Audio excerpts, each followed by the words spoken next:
whoa, what's up, Gump? And what's up, freaks? Feels like it's been a daggone while. So how about we do an update of the status of the red car, and then we do an update of the status of the new green car project, and we let you know what's been going on. But we got to get these daggone barn cats to work so this stuff can get done. You ready, Gump? Let's go. To some losses through the process had me furious, but I got eyes on the vision, can't get delirious. Fall in love with the game and then you marry it. I think I married it. This the anthem. If you reckon with it, put your hands up. Yeah, this the anthem. If you get up and get it, put your hands up. So as far as Rack Freak, the red car, it is in Pennsylvania at Early Performance.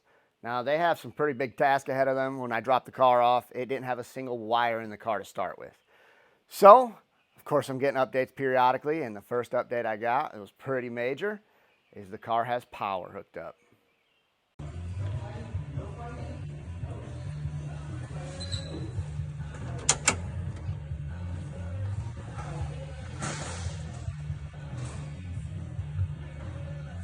We got power. Then a little bit of time goes by and we get the next major update. All the light system works.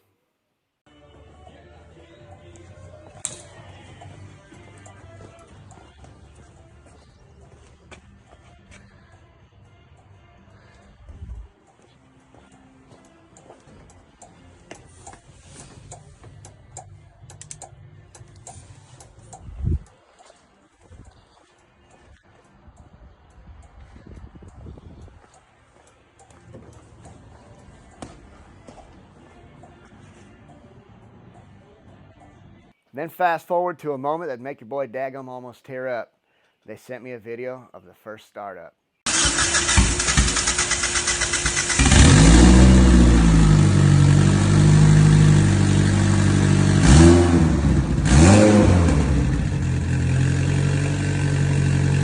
Then comes the part everybody's supposed to be excited about, the dyno.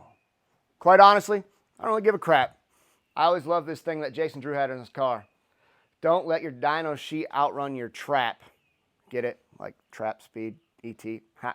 Anyway, I don't really care about numbers. I just wanted the car to do the thing so I could do the stuff. That's what it boils down to. And quite honestly, I think dynos are hard on cars, and I'm about to prove it. Watch.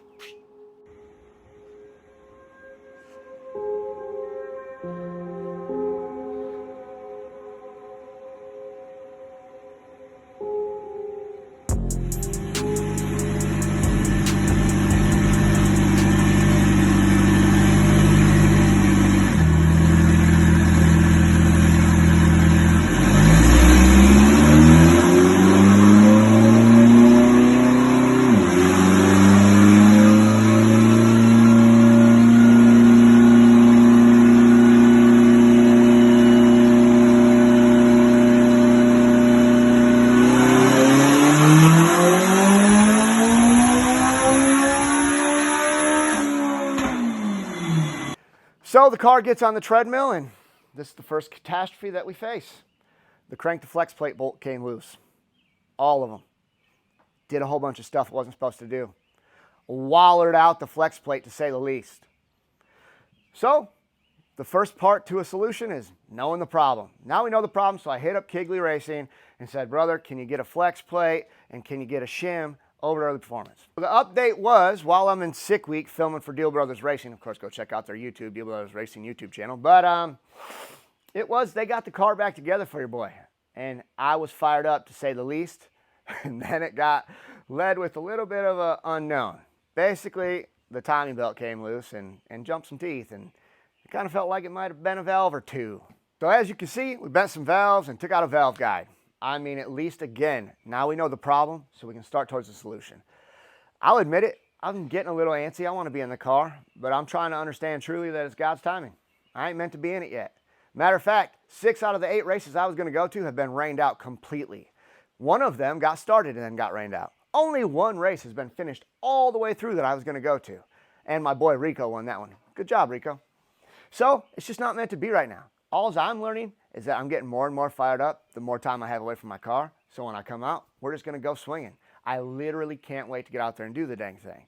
So as we get updates on the red car, I'll make sure and let you guys know. Hopefully the next video might have some really good news. I mean, 600 horsepower, cool. Car doing the thing, cool.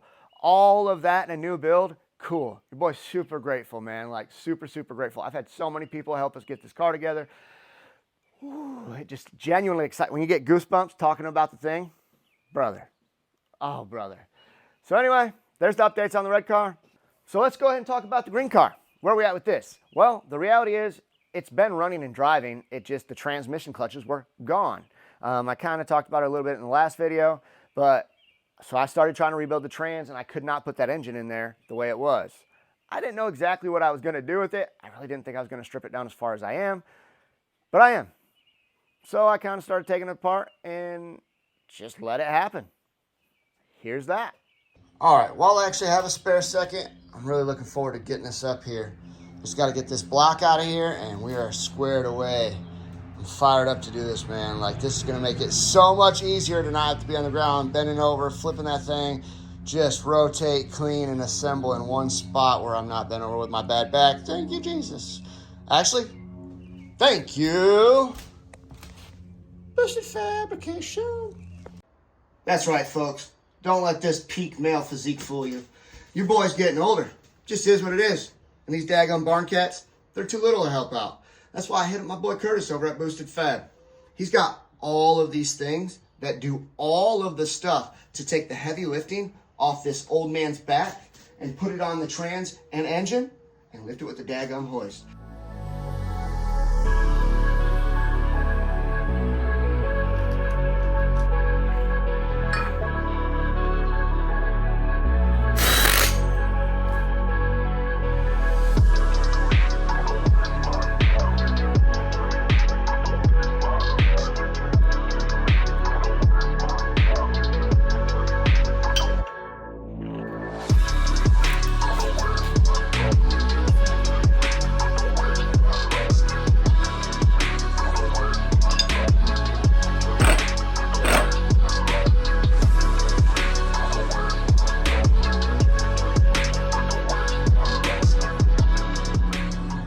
I'm talking about, that's the Barn Cat's pajamas. Thanks as always, Curtis.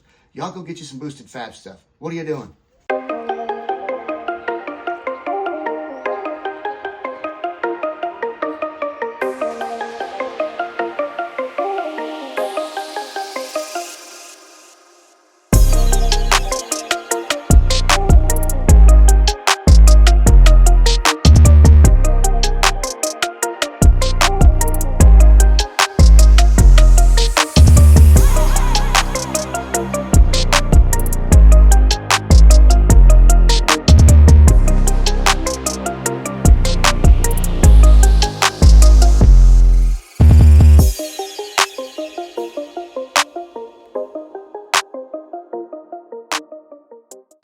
One thing I want to start doing more is testing some of the theories you see online. We all wonder if they work.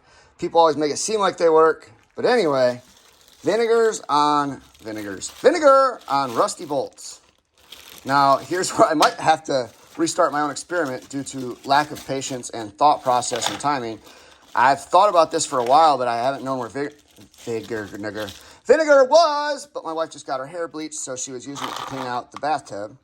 But this is technically going to be installed today, so it's not going to be able to sit that long. So again, experiment might be null and void, and I'll have to redo it. But if that's the case, we'll tackle that when we get there.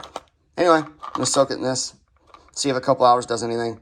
If not, I'm going to soak some different bolts and see what that does. And just for the record, it's 10:24 right now. I'm sure I will forget to mention the time later. So again, this will be a moot point. But this is me trying to get better at doing things. All right, I want to say it's been just over 2 days.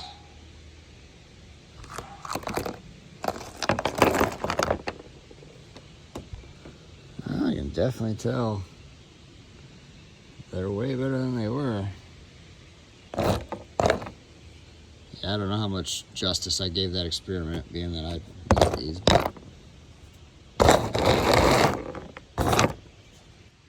So this is after I just brake cleaned them. That crap actually worked really well. Now, I have learned in life that some people have FU money. I do not have that, but I have enough money where I bought a bunch of brake clean and I decided to spray this out versus trying to scrub it or do anything else.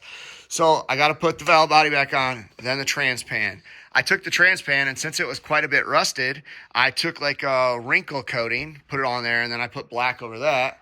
Once I get the valve body and the transpan on, then I can start installing all the clutches and such, which I have everything sitting over here, waiting to go, the pump and everything.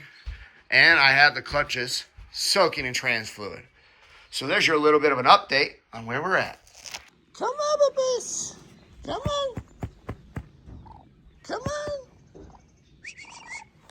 Come on. Of course, Houdini got it. All right, it's Saturday night. Wife's in bed, so I'm going to come out here and get some late night time in on the car. And it's probably honestly going to be more parts gathering. So this car has a tail end wiring harness in it. The dash and the rear lights and all that stuff are different. The flashers, etc. So I'm going to verify if I have a dash harness for a 97 Eclipse that is in good operating condition, and also a rear harness, obviously. And so once I locate that, that'll be a good start and what direction we're headed, because I don't know right now. I have this wired up so that it works with the Eclipse lights and it makes it flash fast. And also there is a short on this car, which is one of my least favorite things about it. So I have to unhook the battery every daggone where I go. Not a freaking fan. It gets quite annoying, to be honest. So I'm going to go up here and get these totes down and start digging, see if I find what I want to find. This car is Rack Fink. The red car is Rack Freak. It is a 97 Mitsubishi Eclipse. I was actually getting this dash harness ready for that car. But then we got switched over to the Haltech system.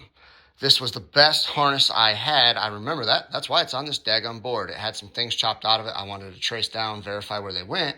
So I still need to do that. But essentially what I'm getting at is here's a harness for the dash. So as long as I have a rear harness, we might be in business.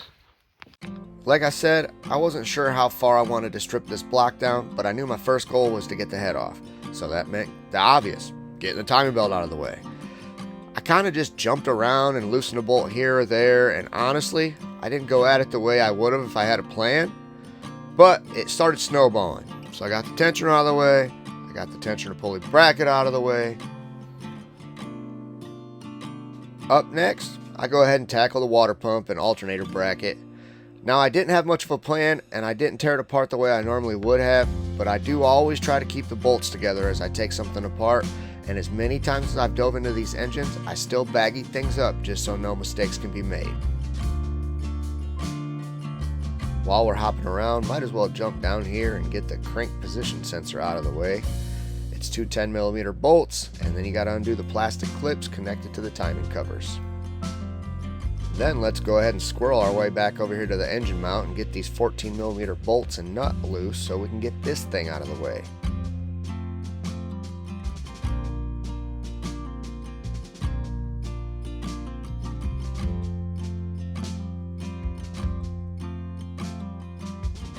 Then might as well remember that I got to take this cam gear off to get the cam sensor out.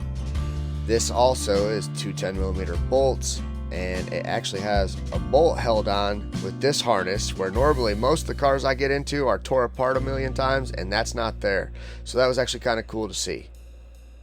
And then for no reason, I'm going to jump up here and take these timing covers off, and I'm going to snowball my way over to the other timing cover. Again, all 10mm bolts. Then I randomly see this power steering bracket, and I'm like, yeah, let's clean underneath that too. So I go ahead and get those 14mm bolts out of there as well.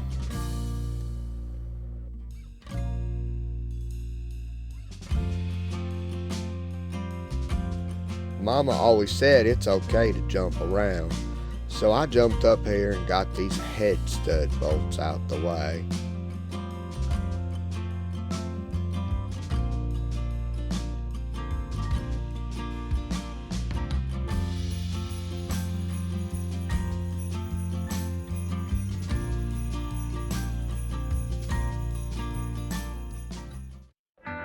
And look, I'm going to be honest, I know this isn't a detailed view, but I just pulled the head, and basically I'm going to work on the oil filter housing, and then I try to get the oil pump off when I remember I got to take two oil pan bolts out, which leads to a whole nother thing, so I switched things up.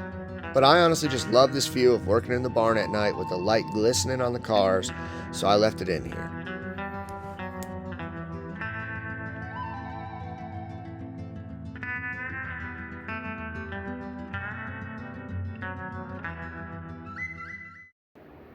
was actually able to get a couple of them off with this 9mm, but no, that one ain't gonna do it. Which is kind of weird, but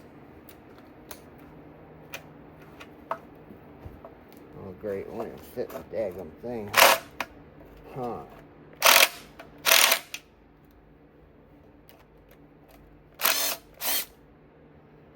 And it worked on the one that got bite on, I guess, so.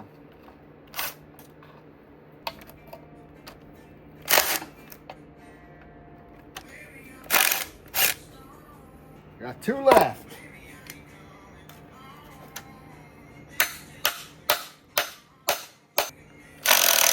No.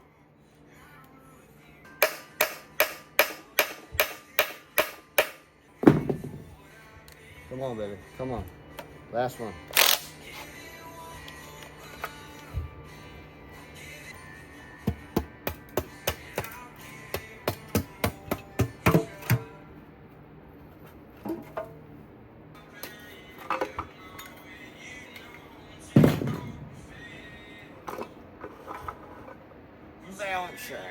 All right, y'all, the block is pretty much stripped down. I mean, it's just got the daggum pistons in it, and that's it. So I'm gonna call that a win for the day. And then tomorrow, don't start, if I start touching this, I can't stop. So I'm gonna stop. I'm gonna walk away because I got a million things to do that don't include that. Balance shafts, both still there because this was an all factory, as far as I know, never touched. Around 102,000 mile engine. So it's gonna probably last another 5, I hope. Well, I'm just kidding. I don't know. I don't plan on beating on it too hard, so I have all the faith in the world that it's gonna be just fine for what I'm trying to do. But we'll find out. I'm pretty daggum tired, so I'm off to hit the hay. So here's the reality of what I thought I was gonna do with this green car. I don't know if I was being impatient or whatever, just trying to get back on the track, but I'm like, I'll have this as a backup car. The reality is this car is a daggum ice cream car, meaning my wife and I go get ice cream in it. That's all I really have it around for. I enjoy these cars. It's one that's not all hopped up. You know, I can drive it anywhere we want. But I was thinking in my head, if I have a 12.0 index car, like that could be fun to have as a backup plan. Or maybe I don't want to get the race car out. Maybe I want to drive to a race. I don't know. But I don't have money for like an IPT restalled converter. I don't know if I want to put nitrous on it to spool up a stock converter. I don't know what I want to do. But I'm not in a big rush to spend any more money in this car than I already have. I ordered all the gasket kits.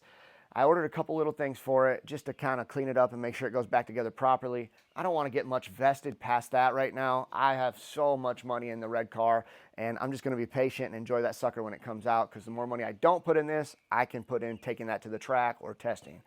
So that's the reality of where we're at. Boom!